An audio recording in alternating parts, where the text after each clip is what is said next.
जो प्यार मिला मुझे तुमसे,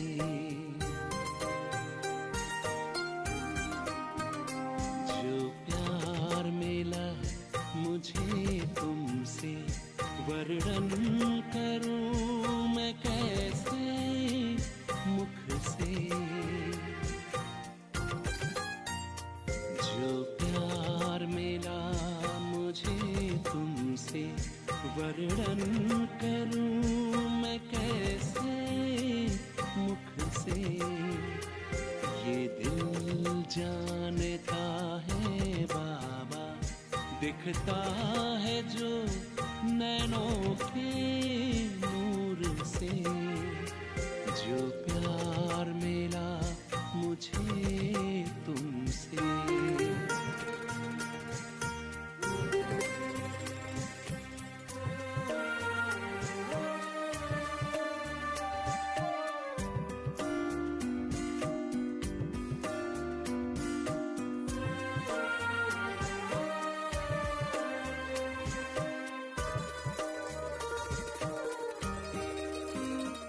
मुझको इतना सम्मान दिया, मेरे लाडले कह दुलार दिया।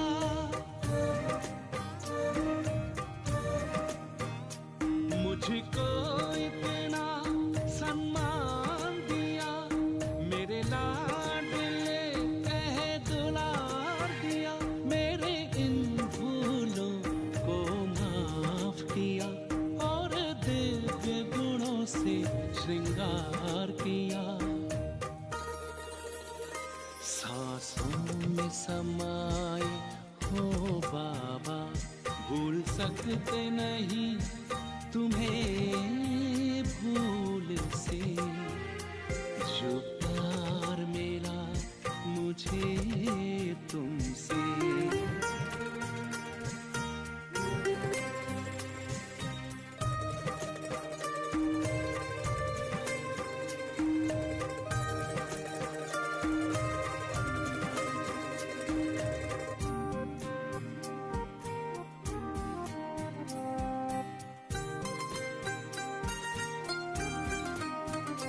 तन है यहाँ मेरा मन है वतन, उड़ता हूँ मैं अब बाबा के संग।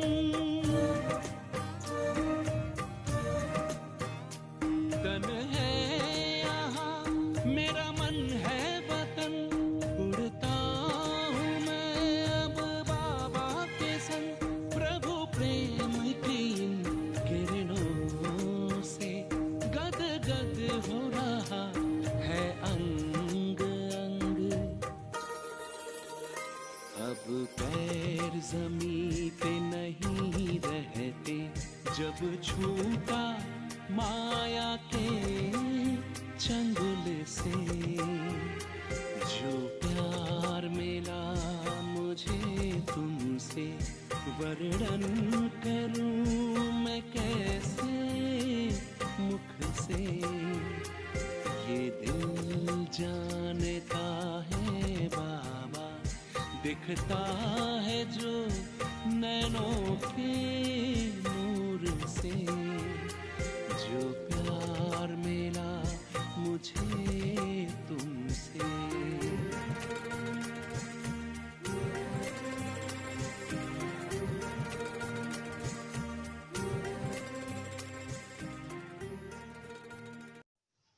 ओम शांति। बाबा के आज के महावाक्य हैं। बाबा समझाते, मीठे बच्चे, बाबा आए हैं तुम्हें बेहद की जागीर देने। ऐसे मीठे बाबा को तुम प्यार से याद करो तो पावन बन जाएंगे। कैसी मीठी बात बाबा समझा रहे हैं। बाबा हमें बेहद की जागीर देने आए हैं। तो बाबा कहते मैं कितना मीठा हूँ।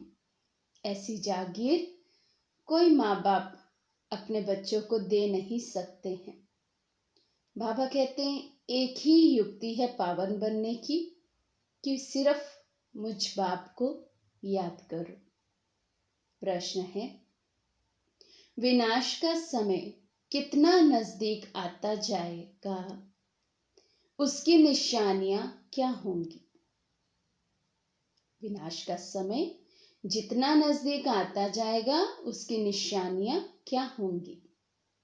तो बाबा समझा रहे हैं, विनाश का समय नजदीक होता तो सबको मालूम पड़ता जाएगा कि हमारा बाबा आया हुआ है। दूसरी निशानी है, अब नई दुनिया की स्थापना, पुरानी दुनिया का विनाश होना है।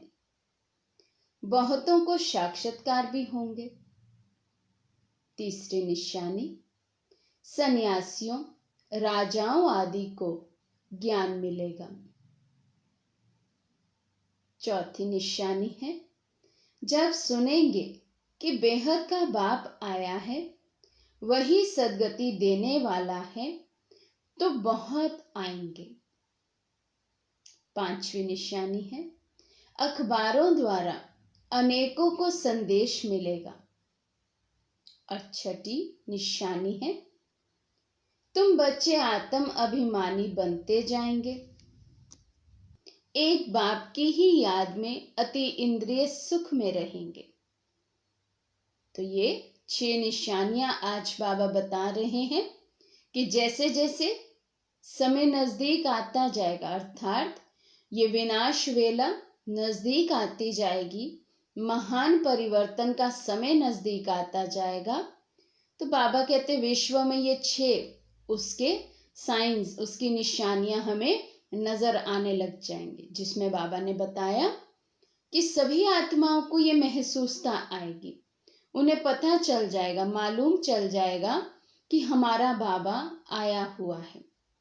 फिर बाबा कहते क्योंकि अब विनाश होना है तो इसका साक्षात्कार बहुत आत्माओं को होगा, जिसके लिए ही दूसरे शब्दों में बाबा कहते हैं आदि सो अंत। यज्ञ की आदि में भी साक्षात्कार का पाठ चला। साक्षात्कार के द्वारा ही अनेक आत्माओं को बाबा का परिचय मिला था। तो जो आदि में हुआ सो अंत में भी होगा जरूर। फिर बाबा ने कहा सन्यासियों, राजाओं आदि को ज्ञान मिलेगा। तो ये भी हम देख रहे हैं अभी प्रत्यक्ष। अब माउंट आबू में देखें कितने सन्यासियों की और राजाओं की, अर्थात जो आज की गवर्नमेंट है, जो आज के राजा, जो आज के शासक बनकर बैठे हैं, जितने पॉलिटिशियंस हैं, तो कैसे इन सभी की सेवाएं हो रही हैं। फिर बाबा ने कहा जब सुनेंगे कि बेहद का बाप आया है, वही सद्गति देने वाला है, तो बहुत आएंगे। तो अभी देखें हम कितना मधुबन में तो कैसे मेला लगा हुआ है, कितनी आत्माएं आती हैं बाबा से मिलन मनाने, अपना बेहद का वर्षा लेने के लिए। फिर बाबा ने कहा अनेकों को अखबारों द्वारा भी संदेश मिलेगा। तो अभी ये भी हम प्रत्यक्ष में देख रहे हैं। और छठी निशानी सबसे इंपॉर्टेंट बाबा ने बताई कि हम बच्चे आत्म अभिमानी बनते जाएंगे। तो ये जो लॉकडाउन का पीरियड चला उसमें हम आत्माओं ने कितना अच्छा अच्छा पुरुषार्थ किया है, सभी की कितनी अच्छी अच्छी स्थिति बन गई है, सभी को अपने सोल कॉन्शियस पर कितना अटेंशन रहता है। तो बाबा कहते जितना हम सोल कॉन्शियस में रहेंगे, आत्म अभिमानी हो रहेंगे, उतना ही हम अति इंद्रिय सुख को अनुभव करेंगे। तो ये 6 निशानियां बाबा ने बताई विनाश काल के नजदीक आने की। गीत है इस पाप की दुनिया से कहीं दूर ले चल। ओम शांति। ये कौन कहते हैं और किसको कहते हैं? रूहानी बच्चे। बाबा घड़ी घड़ी रूहानी क्यों कहते हैं? क्या पूछ रहे बाबा? ये रूहानी बच्चे कौन कहते हैं और किसको कहते हैं? फिर बाबा पूछ रहे हैं कि बाबा घड़ी घड़ी क्यों कहते हैं हम सभी को रूहानी बच्चे? क्योंकि अब आत्माओं को जाना है, फिर जब इस दुनिया में आएंगे तो सुख होगा। आत्माओं ने ये शांति और सुख का वर्षा कल्प पहले भी पाया था। अब फिर ये वर्षा रिपीट हो रहा है। रिपीट तो तब सृष्टि का चक्र भी फिर से रिपीट हो। रिपीट तो सब होता है ना। जो कुछ पास्ट हुआ सो रिपीट होगा। पास्ट हुआ अर्थात जो कल्प पहले हुआ था, बाबा कहते वो सब फिर से होगा। तो इसीलिए बाबा रूहानी बच्चे कह हमें बुलाते हैं, क्योंकि अब हम बच्चों को रूह के देश में वापस जाना है। तो बाबा कहते तुम्हें याद रहे कि हम कहाँ से आए हैं, कहाँ के हम ओरिजिनल में रहवासी हैं। तो बाबा कहते यूं तो नाटक भी रिपीट होता है, परंतु उनसे चेंज भी कर सकते हैं। कोई अक्षर भूल जाते हैं तो बनाकर डाल देते हैं। इसको फिर बायोस्कोप कहा जाता है। इसमें चेंज नहीं हो सकता है। ये अनादि बना बनाया है। उस नाटक को बना बनाया नहीं कहेंगे, क्योंकि उस नाटक के जो थिएटर में नाटक चलते थे पहले समय पर तो बहुत चलते थे, तो उस नाटक को क्या करते हैं, बाबा कहते वो जो डायरेक्टर है, स्क्रिप्ट राइटर है, वो कुछ भी अदली बदली कर सकते हैं। कहीं से भूल गए तो दोबारा से उसको बनाकर डाल सकते हैं, लेकिन ये बायोस्कोप है। तो पहले समय में तो ऐसी साधन नहीं होते थे कि जब फिल्में बनती थी तो पूरी फिल्म शूट हो जाती थी, उसके बाद ही वो देखने से पता लगता था कि कहाँ क्या गलती हुई है। अभी के तो साधन बहुत एडवांस हैं, साथ साथ ही पता चलता रहता है। लेकिन जिस समय की बाबा बात कर रहे हैं उस समय ऐसे साधन नहीं थे। इसलिए बाबा इसका कंपैरिजन ये सृष्टि के चक्र का कंपैरिजन, सृष्टि के ड्रामा का कंपैरिजन बायोस्कोप से कर रहे हैं कि इसमें कुछ भी अदली बदली हो नहीं सकता है। ये बना बनाया बाबा कहते ड्रामा है, कोई भी इसको बनाता नहीं है। इस ड्रामा को समझने से फिर उनके लिए भी समझ में आ जाता है। बच्चे समझते हैं जो नाटक आदि अभी देखते हैं वे सब है झूठे। कलयुग में जो चीज देखी जाती है वे सतयुग में होगी नहीं। सतयुग में जो हुआ था सो फिर सतयुग में होगा। तो बाबा कहते अभी क्या है, झूठ खंड है। तो इस झूठ खंड में बाबा कहते जो भी देखते हैं वो सब झूठ ही झूठ है। तो सत्य कहाँ होगा, सिर्फ एक सतयुग में। बाबा कहते ये है हद के नाटक आदि फिर भी भक्ति मार्ग में भी होंगे। जो चीज भक्ति मार्ग में होती है वे ज्ञान मार्ग अर्थात सतयुग में नहीं होती। तो अभी बेहद के बाप से तुम वर्षा पा रहे हो। बाबा ने समझाया है एक लौकिक बाप से और दूसरा पारलौकिक बाप से वर्षा मिलता है।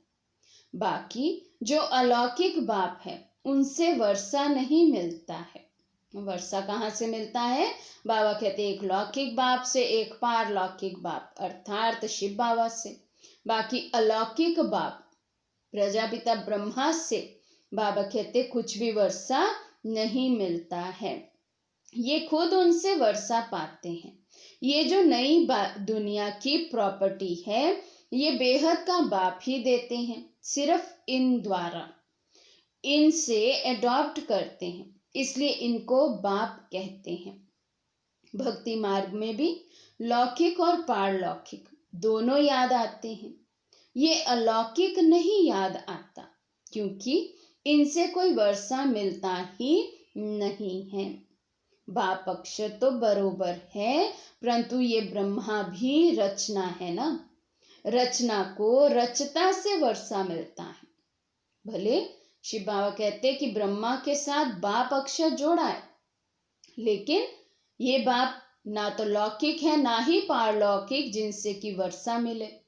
तो ब्रह्मा बाबा से वर्षा नहीं मिलता। क्यों? क्योंकि बाबा ने कहा ये भी तो रचना है।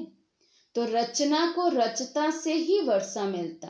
तो रचयिता कौन है, सिर्फ एक शिव बाबा। तो बाबा कहते सिर्फ वर्षा मुझसे मिलता है। ऐसे नहीं कि वर्षा लेकर तुमको देते हैं। बाप कहते हैं तुम इनको भी याद ना करो। ये बेहद के बाप से तुमको प्रॉपर्टी मिलती है। लौकिक बाप से हद का, पारलौकिक बाप से बेहद का वर्षा, दोनों रिजर्व हो गए। शिव बाबा से वर्षा मिलता है, बुद्धि में आता है? पूछ रहे हैं बाबा, आता है बुद्धि में कि हमें शिव बाबा से बेहद का वर्षा मिल रहा है। बाकी ब्रह्मा बाबा का वर्षा क्या कहेंगे? बुद्धि में जागीर आती है ना। ये बेहद की बादशाही तुमको उनसे मिलती है। वे है बड़ा बाबा। कौन है बड़े बाबा? शिव बाबा। तो बेहद की जागीर किससे मिली? शिव बाबा से मिलती है। ये तो कहते हैं मुझे याद नहीं करो, मेरी तो कोई प्रॉपर्टी है नहीं जो तुमको मिले। ब्रह्मा बाबा भी क्या डायरेक्शन दे रहे हैं, ये बच्चों मुझे याद नहीं करो, मेरे पास कोई ऐसी प्रॉपर्टी नहीं है जो मैं तुम्हें दे सकूं। तो याद किसको करना? सिर्फ एक शिव बाबा को ही याद करना है। जिससे प्रॉपर्टी मिलनी है उनको याद करो। वही कहते हैं मामेकम याद करो। लौकिक बाप की प्रॉपर्टी पर कितना झगड़ा चलता है। यहाँ तो झगड़े की बात नहीं। बाप को याद नहीं करेंगे तो ऑटोमेटिकली बेहद का वर्षा भी नहीं मिलेगा। कंडीशन। बाबा ने कहा बाबा को अगर याद नहीं करेंगे, शिव बाबा को याद नहीं करेंगे, बेहद के बाप को याद नहीं करेंगे तो बेहद का ये वर्षा भी नहीं मिलेगा। तो चेक करना है हम कितना बेहद के बाप को याद करते हैं। बाप कहते हैं अपने को आत्मा समझो। इस रथ को भी कहते हैं तुम अपने को आत्मा समझ मुझे याद करो तो विश्व की बादशाही मिलेगी। इसको कहा जाता है याद की यात्रा। किसको कहेंगे याद की यात्रा? स्वयं को आत्मा निश्चय कर आत्म अभिमानी हो परमात्मा को याद करना, शिव बाबा को याद करना। बाबा कहते यही है याद की यात्रा। देह के सब संबंध छोड़ अपने को अशरीरी आत्मा समझना है। इसमें ही मेहनत है। पढ़ाई के लिए कोई तो मेहनत चाहिए ना। इस याद की यात्रा से तुम पति से पावन बनते हो। ये वे यात्रा करते हैं शरीर से। ये तो है आत्मा की यात्रा। ये तुम्हारी यात्रा है परम धाम जाने की। परम धाम अथवा मुक्ति धाम कोई जा नहीं सकते सिवाय इस पुरुषार्थ के। किस पुरुषार्थ के? कि अपने को याद से जब तक हम आत्माएं पावन ना बनाए, या फिर कहें कि जब तक हम आत्माएं पावन नहीं बनेंगी तब तक बाबा कहते कोई भी मुक्ति धाम में जा नहीं सकते हैं। जो अच्छी रीति याद करते हैं वही जा सकते हैं और फिर ऊंच पद भी वे पा सकते हैं। जाएंगे तो सब, परंतु वे तो पतित है ना, इसलिए पुकारते हैं। आत्मा याद करती है, खाती पीती सब आत्मा करती है ना। इस समय तुमको देही अभिमानी बनना है। यह मेहनत है। क्या मेहनत है? बाबा कहते सिर्फ एक यही मेहनत है, अपने को आत्मा निश्चय करना है। ये मेरा पक्का पक्का संस्कार बन जाए, देह और देह की दुनिया की तरफ मेरी दृष्टि जाए ही नहीं। सदैव ये याद रहे मैं ये देह नहीं, इसमें विराजमान अविनाशी आत्मा हूं। तो बाबा कहते बिगर मेहनत तो कुछ मिलता नहीं, है भी बहुत सहज, परंतु माया का ऑपोजिशन होता है। किसी की तकदीर अच्छी है तो झट इसमें लग जाते हैं, कोई देरी से भी आएंगे। क्या कहा बाबा ने कि किसी किसी की तकदीर अच्छी होती है तो झट उनके बुद्धि को ज्ञान टच कर देता है और वे फिर बाबा के बन जाते। लेकिन बाबा ने कहा कई बच्चे तो देरी से भी आएंगे। अगर बुद्धि में ठीक रीति बैठ गया तो कहेंगे बस हम इस रूहानी यात्रा में लग जाता हूँ। बाबा कहते फिर तो वे रूहानी यात्रा किए बिना रह नहीं सकेंगे। ऐसे तीव्र वेग से लग जाएं तो अच्छी दौड़ी पहन सकते हैं। तो बाबा ने कहा भल लेट आए, लेकिन अगर ऐसा नशा चढ़ जाए, ऐसा निश्चय हो जाए, तो वे भी तीव्र गति कर अपने पुरुषार्थ में आगे जा सकते हैं। घर में रहते भी बुद्धि में आ जाएगा, ये तो बहुत अच्छी राइट बात है। हम अपने को आत्मा समझ पतित पावन बाप को याद करता हूँ। बाप के फरमान पर चले तो पावन बन सकते हैं। क्या कहा बाबा ने? अगर हम बाप की श्रीमत पर, बाप के फरमान पर 100% चलते रहे तब पावन बन सकेंगे। बनेंगे भी जरूर, पुरुषार्थ की बात है। बाबा कहते सारा मदार किस पर है? पुरुषार्थ पर। जो करेगा सो पाएगा। तो किसी का कुछ भी पुरुषार्थ वेस्ट नहीं जाता। भले कोई ढीला पुरुषार्थ करने वाला है, धीरे धीरे पुरुषार्थ में लगा है, या कोई तीव्र वेग का पुरुषार्थ करने वाली आत्मा है, बाबा कहते किसी का भी पुरुषार्थ वेस्ट नहीं जाता है। भले कोई पूरे दिन में किसी ने 1 मिनट ही बाबा को याद किया तो वो 1 मिनट भी उसके खाते में जमा हो जाता है। बाबा कहते हैं बहुत सहज। भक्ति मार्ग में तो बहुत डिफिकल्टी होती है। यहाँ तुम्हारी बुद्धि में है अब हमको वापस जाना है बाबा के पास। फिर यहाँ आकर विष्णु की माला में पिरोना है। माला का हिसाब करें। माला तो ब्रह्मा की भी है, विष्णु की भी है, रुद्र की भी है। तो पहले पहले नई सृष्टि के ये है ना, बाकी सब पीछे आते हैं। पहले पहले कौन है? श्री लक्ष्मी, श्री नारायण, या कहे विष्णु। तो बाबा कहते बाकी सब पीछे पीछे आएंगे। गोया पिछाड़ी में पिरोते हैं। कहेंगे तुम्हारा ऊंच कुल क्या है? तुम कहेंगे विष्णु कुल। हम असल विष्णु कुल के थे, फिर क्षत्रिय कुल के बने, फिर उनसे बिरादरियां निकलती हैं। इस नॉलेज से तुम समझते हो बिरादरियां कैसे बनती हैं। पहले पहले रुद्र की माला बनती है, ऊंचते ऊंच बिरादरी है। बाबा ने समझाया है ये तुम्हारा बहुत ऊंच कुल है। ये भी समझते हैं सारी दुनिया को पैगाम जरूर मिलेगा। जैसे कई कहते हैं भगवान जरूर कहाँ आया हुआ है, परंतु पता नहीं पड़ता है। आखिरीन पता तो लगेगा सबको। बाबा कहते ऐसा भी समय आएगा सृष्टि चक्र पर जब सभी को ये पता चल जाएगा कि भगवान एक शिव बाबा ही है। बाबा कहते अखबारों में पढ़ता जाएगा, अभी तो थोड़ा डालते हैं। ऐसे नहीं कि एक अखबार सब पढ़ते हैं, लाइब्रेरी में पढ़ सकते हैं। कोई 2-4 अखबार भी पढ़ते हैं, कोई बिल्कुल नहीं पढ़ते। ये सबको मालूम पड़ना ही है कि बाबा आया हुआ है। विनाश का समय नजदीक होगा तो मालूम पड़ेगा। बाबा कहते सिर्फ अखबार के जरिए ही नहीं पता चलेगा। अखबार तो कोई पढ़ते हैं, कोई नहीं पढ़ते, कोई कौन सी पढ़ेंगे, कोई कौन सी पढ़ेंगे। लेकिन बाबा कहते कैसी भी युक्ति होगी, लेकिन पता सबको पड़ेगा कि बाप आया हुआ है। नई दुनिया की स्थापना, पुरानी का विनाश होता है। हो सकता है बहुतों को साक्षात्कार भी हो।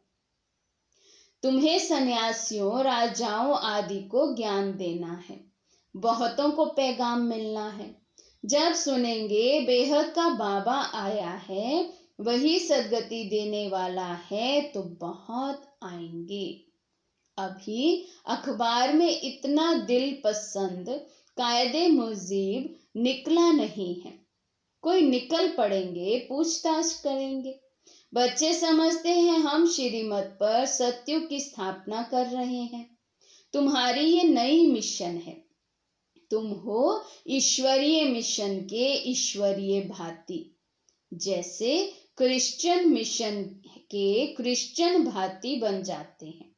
तुम हो ईश्वरीय भांति, इसलिए गायन है अति इंद्रिय सुख गोप गोपियों से पूछो, जो आत्म अभिमानी बने हैं।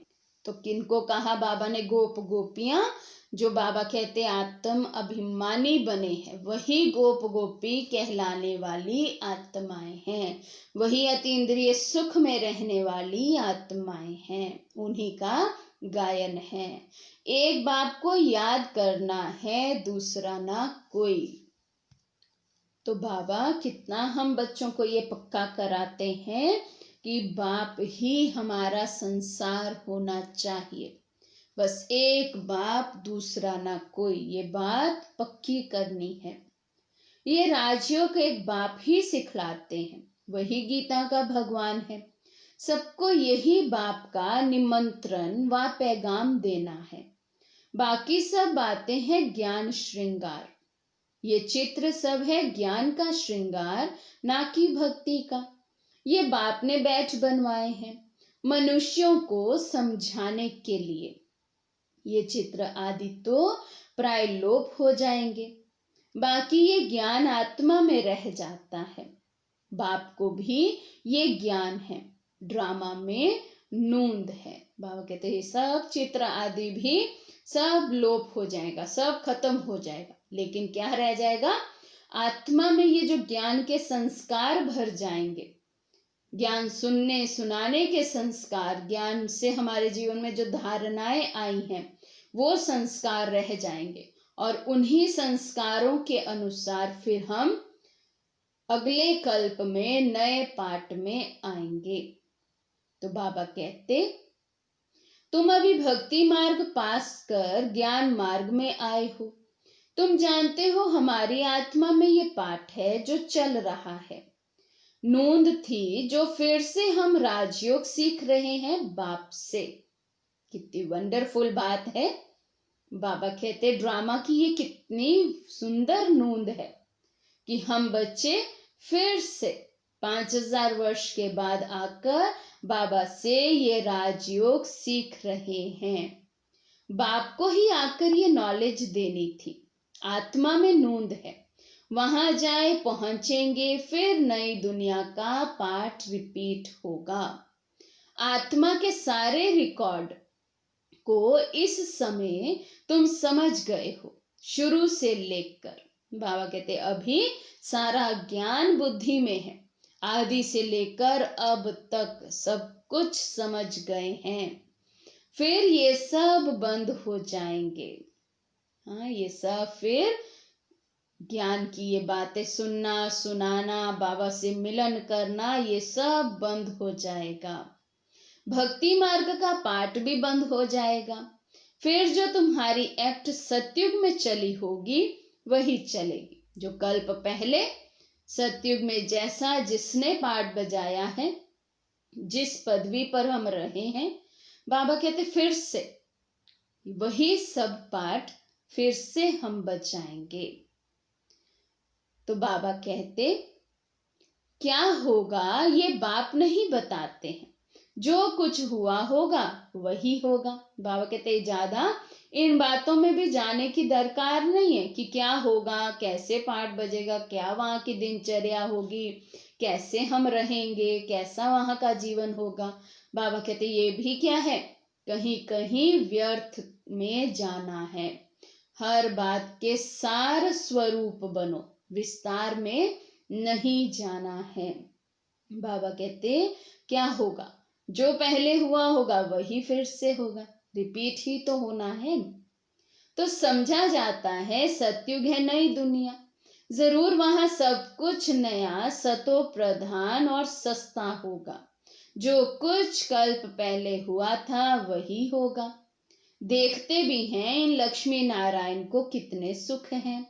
हीरे जवाहरात धन बहुत रहता है, धन है तो सुख भी है।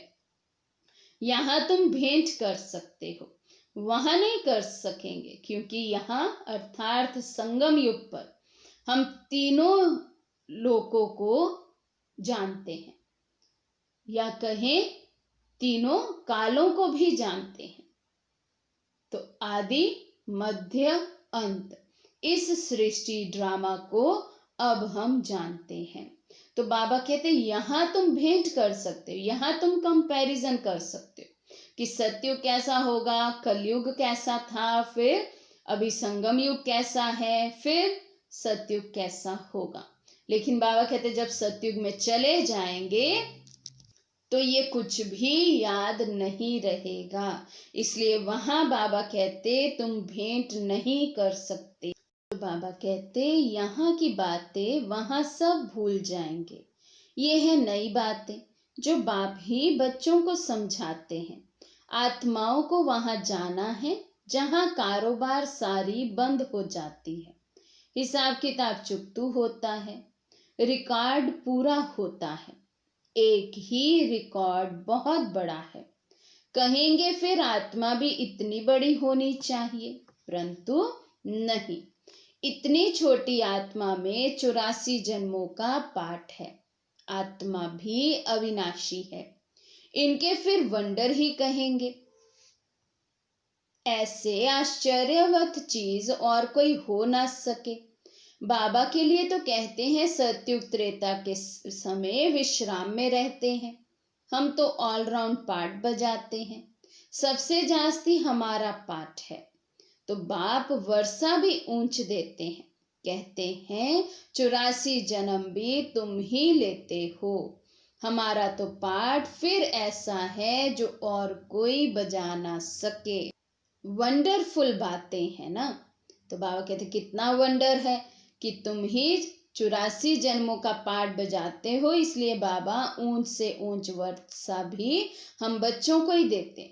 लेकिन बाबा कहते जो पाठ मेरा है, अर्थात जो पाठ शिव बाबा का है, वैसा पाठ किसी और का हो ना सके। कोई भी वो पाठ बजा नहीं सकते हैं सिवाय एक शिव बाबा के। तो बाबा कहते कितनी वंडरफुल बातें हैं। ये भी वंडर है जो आत्माओं को बाप बैठ समझाते हैं। आत्मा मेल फीमेल नहीं है। जब शरीर धारण करती है तो मेल फीमेल कहा जाता है। आत्माएं सब बच्चे हैं तो भाई भाई हो जाती हैं। भाई भाई है जरूर वर्षा पाने के लिए।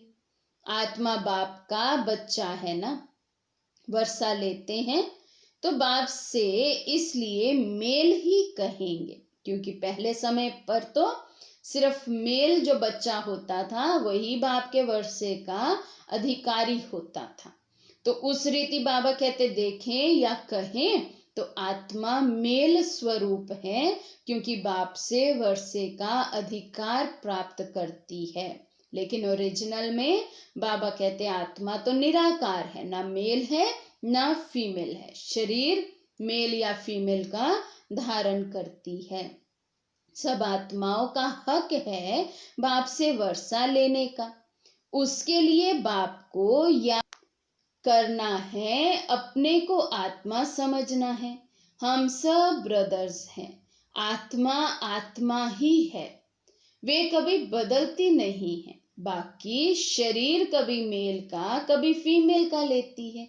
ये बड़ी अटपटी बातें समझने की है, और कोई भी सुना ना सके। ये अटपटा ज्ञान है। बाबा कहते हैं अटपटी बातें हैं और कोई भी इन बातों को सुना नहीं सकते हैं।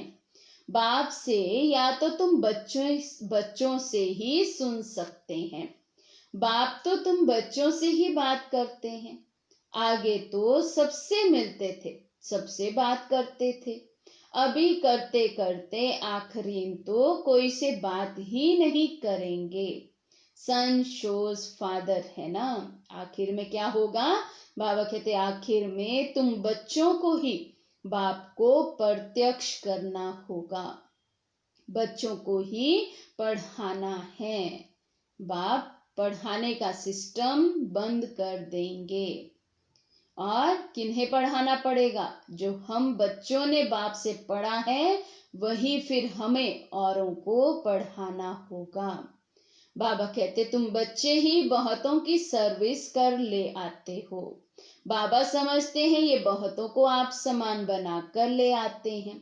ये बड़ा राजा बनेंगे, ये छोटा राजा बनेंगे, ये रूहानी सेना भी हो जो सबको रावण की जंजीरों से छुड़ाए अपनी मिशन में ले आते हो। तो आज बाबा ने फिर से वही बात याद दिलाई कि जो जितने अधिक आत्माओं को आप समान बनाएंगे वो स्वयं उतना ही बड़ा राजा बनेंगे।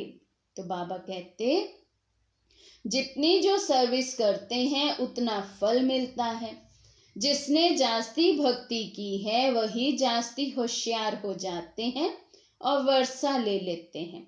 ये पढ़ाई है, अच्छी रीति पढ़ाई नहीं की तो फेल हो जाएंगे। देखो कल भी बाबा ने यही बात हमें याद दिलाई कि अगर अच्छे से नहीं पढ़ेंगे तो ना पास हो जाएंगे। आज फिर बाबा पढ़ाई पर अटेंशन खिंचवा रहे हैं और कह रहे हैं कि अगर हमने अच्छे से पढ़ाई नहीं की तो फेल हो जाएंगे। पढ़ाई बहुत सहज है, समझना और समझाना भी है सहज, डिफिकल्टी की बात नहीं। परंतु राजधानी स्थापन होनी है, उसमें तो सब चाहिए। पुरुषार्थ करना है, उसमें हम ऊंच पद पाएं। मृत्यु लोक से ट्रांसफर होकर अमर लोक में जाना है। जितना पढ़ेंगे उतना अमरपुरी में ऊंच पद पाएंगे। बाप को प्यार भी करना होता है क्योंकि ये है बहुत प्यारे ते प्यारी वस्तु। प्यार का सागर भी है, एक रस प्यार हो ना सके। कोई याद करते हैं, कोई नहीं करते हैं। बाबा हम सबके चार्ट का रिजल्ट बता रहे हैं। कोई बच्चे बाबा कहते याद करते हैं बाबा को, कोई तो याद ही नहीं करते हैं। बाबा कहते मुझसे प्यारी कोई वस्तु है नहीं, मैं ही सबसे प्यारे से प्यारा हूँ। तो ऐसे प्यारे बाप को, प्यार के सागर को कितना प्यार से याद करना चाहिए। किसी को समझाने का भी नशा रहता है ना, ये बड़ा टेम्पटेशन है। कोई को भी बताना है ये यूनिवर्सिटी है, ये स्पिरिचुअल पढ़ाई है। ऐसे चित्र और कोई स्कूल में नहीं दिखाए जाते हैं। दिन प्रतिदिन और ही बाबा कहते चित्र निकलते रहेंगे। और किसी भी स्कूल में बाबा कहते ऐसे कोई भी चित्र होते नहीं हैं जहां ऐसी नॉलेज जिन चित्रों से किसी को समझाई जा सके। लेकिन यहाँ बाबा कहते दिन प्रतिदिन और ही चित्र निकलते रहेंगे जो मनुष्य देखने से ही समझ जाए। इतने क्लियर हो जाएंगे चित्र, तो बाबा कहते मनुष्य देखने से ही समझ जाएंगे। तो आज के चित्र अगर हम देखें प्रदर्शनी आदि के, कितने सहज हो गए हैं। तो सीढ़ी है बहुत अच्छी, परंतु देवता धर्म का नहीं होगा तो उनको समझ में नहीं आएगा। जो इस कुल का होगा उनको तीर लगेगा। जो हमारे देवता धर्म के पत्ते होंगे वही आएंगे। तुमको फील होगा ये तो बहुत रुचि से सुन रहे हैं। कोई तो ऐसे ही चले जाएंगे। दिन प्रतिदिन नई नई बातें भी बच्चों को समझाते रहते हैं। सर्विस का बड़ा शौक चाहिए। बाबा कहते सभी बच्चों में क्या होना चाहिए, सर्विस का शौक। कैसे हम किसी को बाबा का संदेश देकर बाबा का वारिस बच्चा बना दे। तो बाबा कहते हैं जो सर्विस पर तत्पर होंगे वही दिल पर चढ़ेंगे और तख्त पर भी चढ़ेंगे। कल भी बाबा ने कहा ना, जो बाप के दिल पर बैठेगा वही ताउसी तख्त पर भी बैठेगा। तो आज बाबा के दिल पर बैठने की युक्ति फिर से याद दिला रहे हैं कि जो जितने सर्विसेबल बच्चे होंगे, जितने अधिक आत्माओं को आप समान बनाते होंगे, जो हर समय सर्विस के लिए बस ये भागा कि भागा, ऐसी जिनकी मनोस्थिति होगी वही बाबा कहते बच्चे जो हैं बाबा के दिल पर चढ़ते हैं। आगे चल तुमको सब साक्षात्कार होते रहेंगे, उस खुशी में तुम रहेंगे। दुनिया में तो हाहाकार बहुत होना है, रक्त की नदियां भी बहनी है। बहादुर सर्विस वाले कभी भूख नहीं मरेंगे।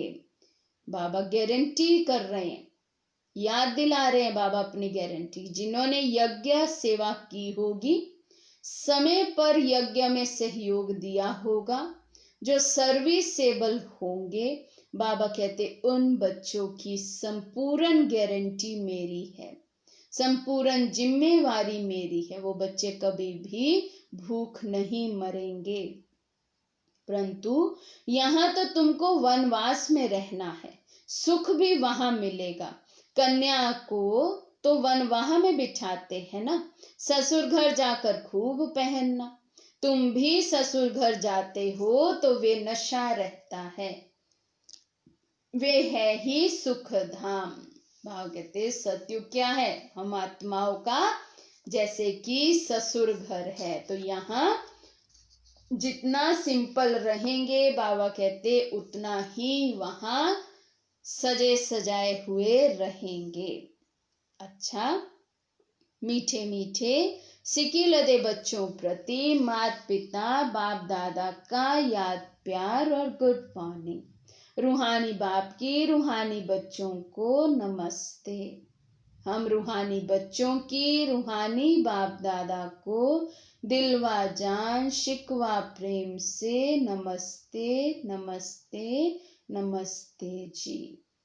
धारणा के लिए मुख्य सार, माला में पिरोने के लिए देही अभिमानी बन तीव्र वेग से याद की यात्रा करनी है। बाप के फरमान पर चलकर पावन बनना है। दूसरा पॉइंट है, बाप का परिचय दे बहुतों को आप समान बनाने की सर्विस करनी है। यहाँ वनवाह में रहना है। अंतिम हाहाकार की सीन देखने के लिए महावीर बनना है। आज का वरदान है, हर कर्म में फॉलो फादर कर स्नेह का रिस्पॉन्ड देने वाले तीव्र पुरुषार्थी भव। हर कर्म में फॉलो फादर कर स्नेह का रिस्पॉन्ड देने वाले तीव्र पुरुषार्थी भव। जिससे स्नेह होता है उसको ऑटोमेटिकली फॉलो करना होता है। सदा याद रहे कि ये कर्म जो कर रहे हैं ये फॉलो फादर है। जो कर्म हम कर रहे हैं, क्या ब्रह्मा बाप ने ये कर्म इसी क्वालिटी में इसी स्थिति में रहकर किया है? बाबा कहते हर कर्म करने से पहले चेक करो, अगर नहीं है तो स्टॉप कर दो। बाप को कॉपी करते बाप समान बनो। कॉपी करने के लिए जैसे कार्बन पेपर डालते हैं, वैसे अटेंशन का पेपर डालो तो कॉपी हो जाएगा। क्योंकि अभी ही तीव्र पुरुषार्थी बन स्वयं को हर शक्ति से संपन्न बनाने का समय है। ये समय की चेतावनी बाबा हमें दे रहे हैं कि ये समय कौन सा चल रहा है। तीव्र वेग से पुरुषार्थ करने का समय है। सिर्फ ब्रह्मा बाप को फॉलो करने का समय है। सिर्फ बाप को देखना, बाप से सुनना, जो बाप ने समझाया उसको समझकर अपने जीवन में धारण कर बदलाव लाने का ये समय है। तो बाबा कहते कार्बन पेपर की तरह अटेंशन का पेपर डालो। अगर स्वयं को संपन्न नहीं कर सकते हो तो सहयोग लो, नहीं तो आगे चल टू लेट हो जाएंगे। फिर बाबा कहते चाहेंगे भी तो भी कर नहीं पाएंगे, टू लेट हो जाएंगे। इसलिए अभी करो, जो करना है सो अब करना है। स्लोगन है, संतुष्टता का फल प्रसन्नता है। प्रसन्न चित्त बनने से प्रश्न समाप्त हो जाते हैं।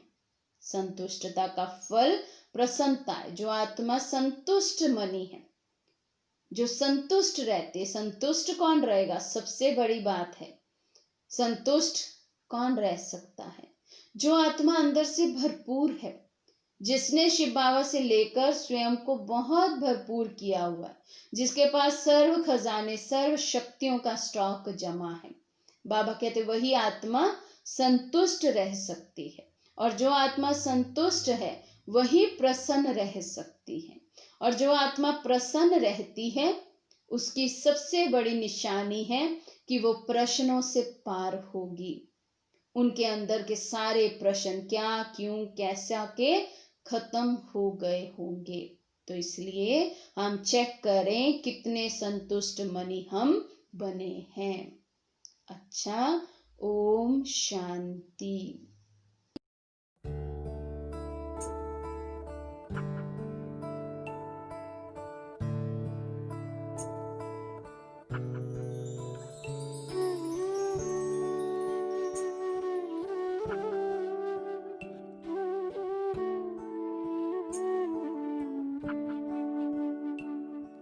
बाबा तुम कितने अच्छे हो, बाबा तुम कितने प्यारे हो। सच कहते हैं हम एक तुम ही अपनी आँखियों के तारे हो। बाबा तुम कितने अच्छे हो, बाबा तुम कितने प्यारे हो। सच कहते हैं हम एक तुम ही अपनी आँखियों के तारे हो। बाबा तुम कितने अच्छे हो।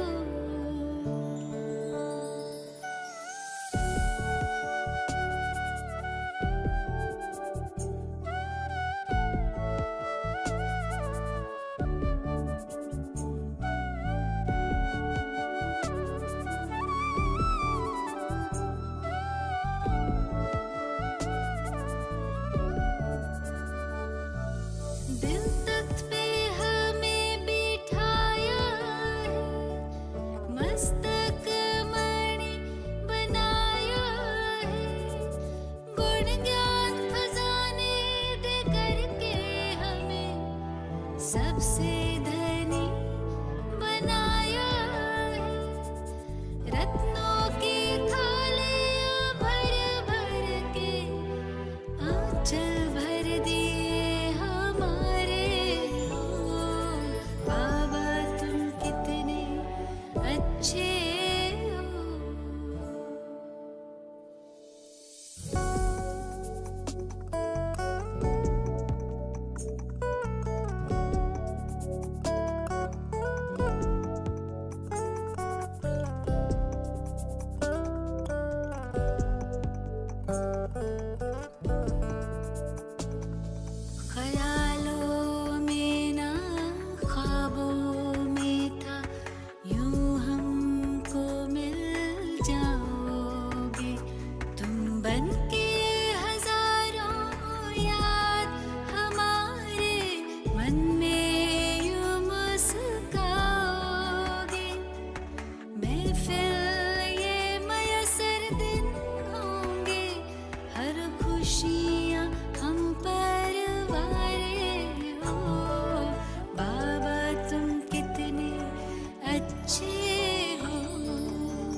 सच कहते हैं हम, एक तुम ही अपनी